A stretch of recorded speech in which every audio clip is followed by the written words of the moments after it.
Well, the fight over medical marijuana has mostly been over location of dispensaries, but nobody is talking about what kind of pot Bay Area dispensaries are selling.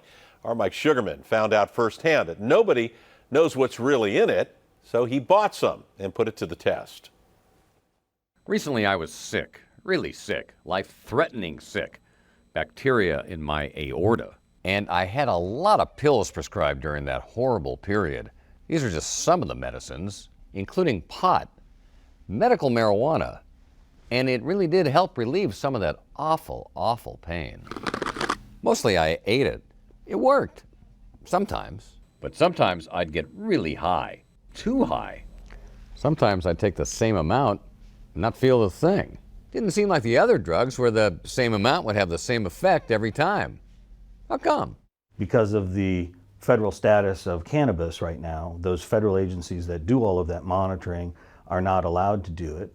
There's no FDA regulations because the federal government says it's illegal to sell or use the drug. Don Land is professor of chemistry at UC Davis, who works with the cannabis industry. I don't buy things that haven't been tested. Just like I don't buy aspirin from somebody selling it on a street corner. I go to a pharmacy, right?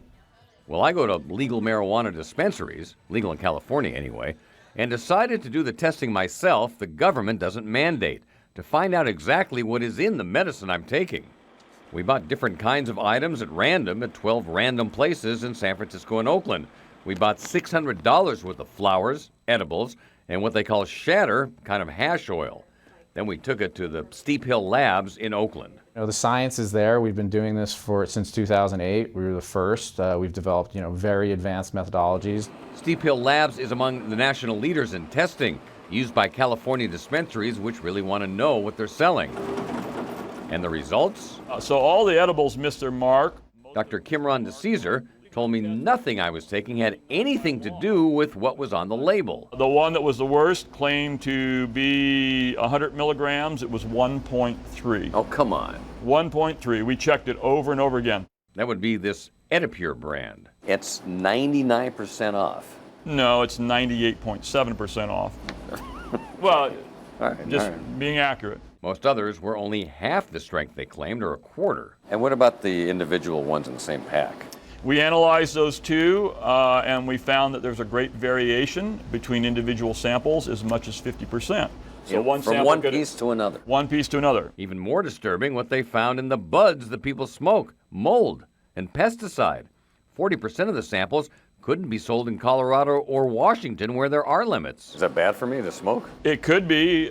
Even if there are no mycotoxins in mold, there are certain deadly molds like penicillin or aspergillus. They could have deadly mycotoxins. They can kill people. And 15% of the hash oil had benzene, which is not approved for use in the human body. Bottom line? So when I take this stuff or smoke it, I don't know what I'm getting.